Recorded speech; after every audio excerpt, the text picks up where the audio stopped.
Hi everyone, I am Rebecca from ChemKnits and happy Chanukah!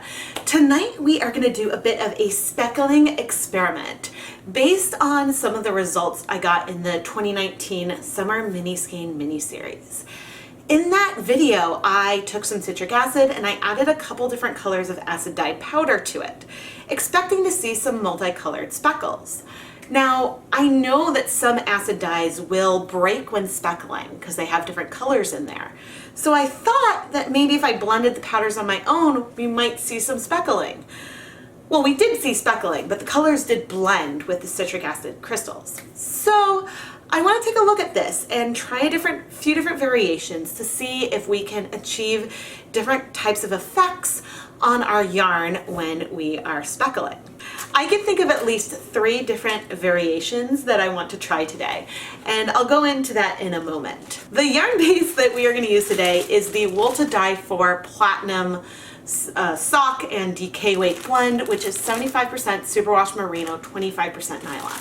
We're going to be using some mini skeins so that way we could see if we see any differences on DK versus fingering, but that gives us like more, the yarn is more spread out for us to test these different variables. And I don't know about you, but I'm really excited to do this again. For this experiment, we plan to go about this in a couple different ways. In the first one, I'll have 2 cups of citric acid, one with color A and one with color B. And then we will add these separately onto the same yarn.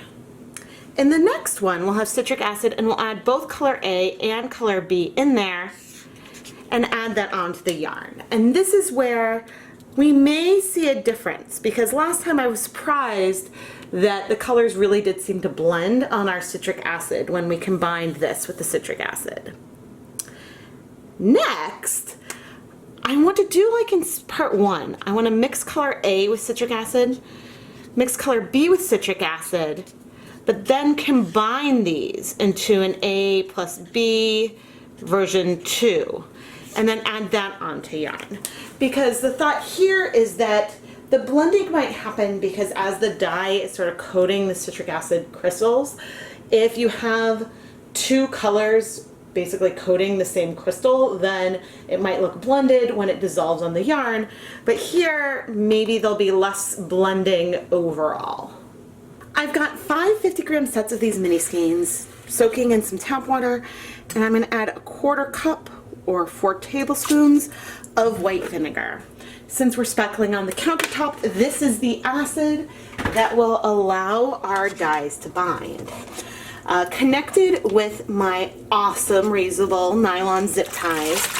In each of these we have 3 fingering weight skeins and 2 of the DK weight mini skeins. And I'm going to let the yarn soak for about 20 minutes. I'm also going to add some twisted mini skeins to this pre-soak in case we think we might want some yarn mops for our project today.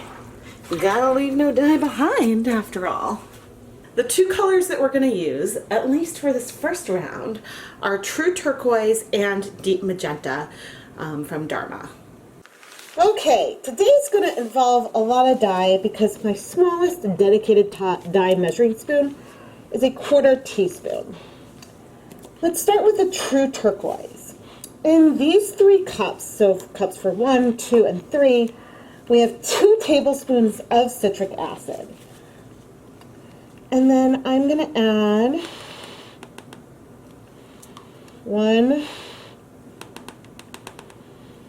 2 spoonfuls of our True Turquoise into there. I'm aiming to keep our concentrations approximately the same. Okay. 1 into here. This is going to be our mixture. And then with our Deep Magenta, so we want about a 1/2 teaspoon of the dye powder in here, and about a 1/4 in there.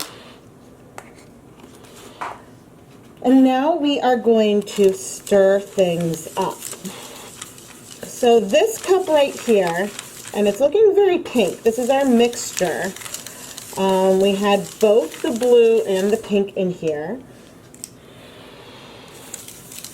This one is just our blue color. And this one is just our pink. And so don't forget we're mixing up our dye with the citric acid first, but keeping these two colors separate because we'll layer them on the yarn together. And then finally, for this last blend, we are going to take, this is a half teaspoon spoon, we're going to take 1 teaspoon of color A. Oh, make sure we're nice and stirred up. And 1 teaspoon of color B. Just sort of lightly blend it up. Now, already, I do sort of see a difference between those two. I don't want to overmix or anything. I mean, this one I want to overmix because this is our blendy friend. But it seems like we might have separate colors in 3, but not necessarily in 2. But let's get started this bottle. Okay, I have labeled our zip ties 1, 2, 3, where 1 is greenish, 2 is blackish, and 3 is blue. Let's start with 3, because this is the one where I think, I'm not sure, but we might see, and oh, my glove might have been a bit too damp. So I've got, oh, look at that. I just pressed my fingers on our yarn mop, and that is beautiful and broken. That is stunning. Oh man, but I do need to make sure my fingers are dry. I'm not sure if I've got, let me try to get you closer. There we go, blue and pink speckles, completely discreet. Okay, my hands are dry. Let's go in with 2. Just sort of speckle in, and we'll see if we see something different from last time. Huh, you guys, I am totally seeing different colored speckles this time over here as well. Maybe like I didn't have enough of the other colors, but there is no question I see both blue and pink speckles here. Very discreet, very beautiful. Gonna wipe my fingers on the yarn mop, and I'm not sure if you guys could see what is happening on my little yarn mop over here, but you know, I saw the colors break on the mop as well. So maybe it didn't work last time because the proportion, like last time the colors really seemed like they blended. I mean, look at that. That's number 2. You see blue and pink. Number 3, which has had more time to sink in, you see blue and pink. Very discreet, not blended. So, I don't know. This was what the effect I was going for last time, but it didn't quite work out. So, it's really, really funny. So that's color 1, or color B, I suppose. And that just gave us some pink speckles, and now I'm adding some turquoisey ones on top of it. Not very necessarily specifically or evenly. And okay, I need to give it some time to sink in. I need to give it some time to sink in, and I am definitely not good with speckling with my left hand, but we're trying. Trying to see, no, I mean, it depends on if it looks like this turquoise deepens as it sinks in, but yeah, there's definitely going to be a difference between 1 and then 2, and 3 are extremely similar. But check out our yarn mop, guys. That is just beautiful. And a great way to just quickly, and I mean the twist is probably not going to stay, but it's just a nice way to quickly wipe dye off of my gloves. Especially since I still have the pre-soak with the other two colors in the sink. But okay, I'm going to go ahead and let this sit for 10 minutes and then we'll come take a closer look. If we look closely at all three, there is no question that some blending is happening in the different mixtures. When we just lay them on top of each other, the colors of the deep magenta and the true turquoise are both super bright. Then when we look at both 2 and 3, those colors are deeper. So there is some, I don't know if I would call it like micro blending or what. There's definitely still, you can see discrete like blue and pink in both of these, but all those colors feel a little more blended than what we see here. However, this effect is completely what I was aiming to try to achieve today. Now I'm going to speed things up and finish speckling this yarn, wiping my fingers on a yarn mop as needed to help dry and remove dye between switching colors. I waited 10 minutes before flipping the yarn over to the other side, and then I added more dye for more speckles. I've added all the dye, and I'm not going to zoom in again because ultimately I think that there's nothing that we haven't noticed already. There are some minor differences between 2 and 3, but that could really have a lot to do with how heavy or light I applied the dye. I will say that the colors I picked mean that this looks a lot like when I hand painted on Broken Violet speckles in the past, so that's just really, really amusing me. But it is certainly interesting to see the difference in color between 1 and then 2 and 3. But let's go over to the steamer basket so we can steam this for 20 minutes. Some of my first batch of yarn mops have just finished steaming, so I'm going to remove them and set them aside until they cool. I'm really excited to open those up. This is my larger pot, so it is a 12-quart pot. And to move the yarn, I'm just sort of folding it up, bringing it over, and placing it in. I could absolutely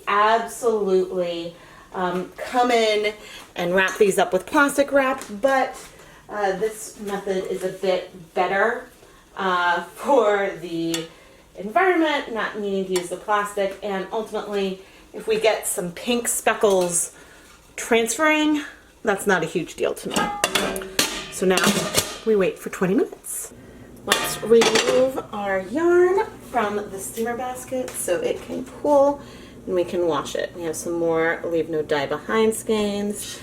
And honestly, I don't see any significant changes in our speckled yarns as of yet, so I'm going to set this aside to cool. And don't worry about all this excess dye that seems to be left behind. This is what our yarn mops are for. This is both an easy way to get an initial clean of the shower curtain, but you know, we're not leaving any dye behind. And since I've got these mops twisted still, I mean, this one's starting to become untwisted, but since they are at least initially twisted, that should give some really cool patterning as well. I'm going to go ahead and pop these in the steamer basket as well, and then wipe this down with a damp paper towel. There's another variation I would like to explore. Here we have just some fingering weight minis, and I added some of our pre-soak water, which was just plain tap water with a fair amount of vinegar. And I want to see how 1, 2, and 3 interact when we speckle low immersion. To see if we see any difference. Okay, I'm going to do 3, 2, 1. I quickly layered on the colors with the number 1 in between 2 and 3, so that way I could have a really easy comparison. I did notice right away that those pinks sort of struck and dissolved first. At first it almost looked like there was no blue at all, but then the blue specks did come out. Let's take a little close-up. So here is 3, the one that we mixed and then blended at the end, and you definitely see breaking of the 2 colors on those speckles. When we layered the pink and blue on top of each other, you can see that like the levels on top of each other aren't perfect, so there's more distinct patches of the pink and the blue. And then the one where we just added the powders on top of the citric acid and mixed them both together right away, again, we can see both pink and blue speckles. So what does this mean? This means that you can get really awesome effects if you combine the colors that you want together with the citric acid, whether you are going to speckle on a counter and steam set, or if you want to speckle low immersion. The differences come about just, you know, if you want to layer the colors separately or do it together. And I think that this is really, really awesome. I decided to go ahead and layer on all 3 colors sort of non-specifically onto this yarn. I flipped, I added more color to the other side, and then let it sort of simmer for an additional 15 minutes on low heat for all the colors to set. After that extra time, I'm going to come in and add some more water from that Presoak. I feel like the color is pretty well set. We don't see, now that I've added more liquid, we're not seeing like a ton of color stream out, but there is some color sort of towards the base. And so I just want to go ahead and give this all time to set. So I'm going to let it heat in here for a while longer, but you know, we can see some staining like on the bottom of the pan, but that's not bad. Actually, moving it gave the background a really pretty sort of dusty blue color. Okay, but this yarn is super pretty with all of these different colored speckles layered on top of each other. It almost feels like we used 3 colors versus 2. I actually am really excited to play with this technique of using 2 colors on their own and then speckling with them mixed together to add that additional layer of dimension to the yarn. So, wow, we're learning a lot in this video. But let's move away from our citric acid and try one more thing. Now for 4 and 5, we need to play around with just some straight powder. I'm not going to measure things this time, and I don't want to take a ton of dye. That's a ton of dye. Just the tip of a spoonful of our deep magenta and a tip of a spoonful of our true turquoise. And I'm going to do my best to mix these 2 colors together here in this cup. We have our blend, and I'm actually going to try tapping some of it onto the spoon to help me grab it between my fingers and lightly speckle. Now I need to remember to go lighter this time because there's no citric acid mixed in. This is just straight acid dye powder. And so interesting. I'm not seeing the pinks very much yet. I am seeing some of that like deep blue that we saw from the combination last time. I'm curious to see if I'm going to see some more pink in here, or if, you know, the colors might shift because the blend and what we've got might be different. Like the powder itself is looking really pink. But I'm not seeing as much of that pink color in this initial. Right away I'm seeing mostly blue. Now let's take my hand I've got this yarn mop. So if I wipe my yarn mop, like my hand on there, you can see that pink is there. Like I'm seeing both colors. But I'm seeing a few hints of the pink, but that does seem to be fairly blended. Yeah, I'm absolutely seeing some pink specks, but they're more like few and far between. I wonder if the color was sticking to my gloves. But now, I'm going to go in with our True Turquoise and lightly, we are just going to take some pinches of the powder and speckle with it. Oh my gosh, we're going to have so much leftover dye from today, you guys. Trying not to overdo it into the evil fairy realm that we did last time, or last Hanukkah. It's funny, I find like, in some places it's a little too heavy, but it's like that. I love just the pure powder, playing with that. Even though I do absolutely also love using citric acid crystals. I think that honestly that makes life easier, but there's just something fantastic about the pure powders on their own. With time, I'm seeing more of that magenta. And what's funny is that the speckles really, it seems like the dyes have stuck together because you're seeing them sort of next to each other a lot. I will zoom in after I have done our little magenta layer. Trying to be very careful. Feels a little heavy to me, but I just took a tiny pinch and then I'm barely moving my fingers together to let those colors drop. Interesting, it is seeming like that without the citric acid, the brilliant magenta is slower to sort of sink into the fiber this time. I'm not sure if I'm just using a lot less or what, but we're going to go ahead and give all this probably around 10 minutes to just let that dye sink in so that way we can get a better sense of what is happening. And I am yarn mopping to get this leftover dye off my hands. If you look at the combined powders, you can definitely see purple, blue, and pink, but they fell together and are actually more together than what we saw with our citric acid mixtures, where they seem to still spread out a little bit more.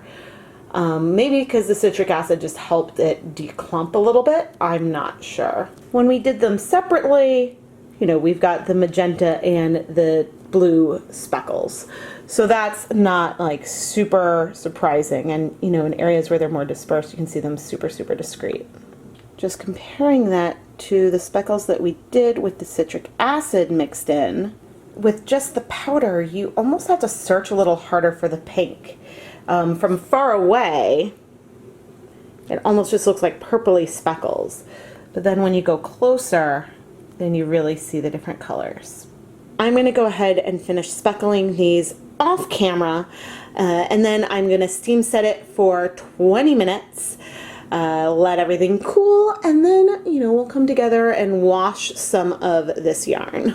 Before we start washing, I thought it would be fun to open up a few from this first set of yarn mops, just to show off these pretty colors. It's actually a little easier to open up these twisted hanks once they are dry, because then there's a little less risk of them tangling. But I will go ahead and add a zip tie on there. But these are a lot of fun, and there's like actually a really beautiful variety in the colorways that we got here on these minis. We are now going to wash the first 3 sets that we dyed. feels like forever ago. This has been a long day of dyeing yarn. Our 3 no dye left behind, or 5 skeins are in here as well. There's a hint of some bleeding, but I honestly don't think it's bad because like there could be some powder that was not completely dissolved in here. So I'm expecting it will resolve itself quickly. I'm adding some dish soap just to help them see, and I mean that's looking really, really clear already, which is great because it's the first time some of this dye has been completely submerged. Yeah, so I'm going to go ahead and rinse this a few more times, rinse out the soap, put the yarn through my spin dryer, and hang it up to dry. And I will do the same thing for all of the other sets that I did for this video. We got so many different kind of speckled colorways just by starting with 2 colors, a pink and a blue. First, we looked at speckling with our pink and blue separately versus combining them. The 2 different ways that we tried to combine the colors was by mixing the pink and blue dyes together directly and then stirring in some citric acid, or taking our 2 citric acid separate mixtures and combining them.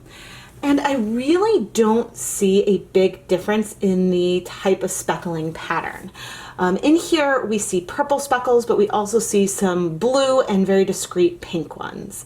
So there's some like combination, but also still some separation. Whereas we see a ton of separation over here. Next, we combined all of these mixtures low immersion on some more yarn. And we saw very similar results to what we saw in the hand painted on the, or hand speckled on the counter ones. Eventually I layered all the different options onto the yarn, but you know, we saw more separation when we had the pink and blue separate, but in our mixtures of these 2 different colors, there was absolute breaking of the speckles, but you could also see the overall tones felt a little bit deeper and more purple. Finally, I wanted to skip the citric acid and bring on just the powders. So here we had our pink and blue powders separate, one layered on top of the other. And then over here, we combined some of the powder together. And these speckles are beautiful and are extremely, extremely reminiscent of, say, taking Broken Wilton's Violet and putting it on yarn and watching the color spread out. We see a lot of pink speckles with blue halos, giving us more of a purple feel overall. And we don't feel as sharp of the pink and blue that we see when we kept them separate. The feeling in the speckles you get between the ones where we use citric acid powder and the ones where we didn't are pretty stark. The speckles are much more delicate when we mix with the citric acid, and they feel bolder and more saturated when we use just the powder. And I think that this is a real dilution difference. When you're mixing the powder with the citric acid, when you add a whole pinch, less dye is going onto your yarn than if you take an equivalently sized pinch of just the powder. That makes sense, and this allows you to spread out those speckles more. Even when they're heavier, you still see more discrete little specks, whereas over here occasionally you get more deeper splotches, and so there's a lot more saturation over here. And I think it's also a lot easier to overdo, which I didn't today, but it's a lot easier to overdo when dealing with the straight powder. So even in spots with the citric acid where you go in really heavy, you can still see all of those speckles. Now, how much of an impact is the citric acid itself playing? Certainly more acid can help colors strike faster. And honestly, I'm not sure. In the experimentation I've done, I see that colors seem to strike a tad bit sharper with citric acid than, say, sugar. But I think ultimately it does not make as that like big or noticeable of a difference. We had a lot of no dye left behind skeins today. Whether we were wiping off the dye off the counter, soaking up what was left in a cup, we added this dye to skeins and they feel so much like Broken Violet. It is amazing. It's really fun to see the different kinds of sets that you can create when you're really just randomly soaking up your dye. I think both of these ended up being really pretty, and there's so many different ways you can mix these together in their own right. So you could use this to randomly create a fade set while using up this excess dye and sort of wiping down your counter in between rounds of dyeing. I am Rebecca from ChemKnits, and I really hope you enjoyed this speckling experiment. I think that ultimately what went wrong the first time I tried playing around with this was that I had a lot more of one color than the supplemental colors, and so therefore I just did not see as much breaking. The fact that I had around a 1-to-1 mixture of the two colors really did make a huge difference in the effect we saw today. So maybe even if it's 75-25 or something like that, you could still see a really nice result. But you know, that's something to keep in mind as you mix colors to play around with this in the future. Subscribe, like, turn on notifications so you don't miss any new content. Right now it is Chanukah, and so I am releasing a brand new video every night with a different yarn dyeing technique for all of you to enjoy. If you want to catch up on previous or future nights of Chanukah you may have missed, there is a playlist with all of the videos in one place on my channel. For advance notice of special series and shop restocks and pre-orders, go and check out the ChemKnits Patreon. It's a great way to help support all of the content that you see here on the channel, and I think that it is just a lot of fun, and I really appreciate the input from all of my patrons. You can find a link to the Patreon in both the video description and iCard. Thank you so much for watching, and happy Chanukah, everyone!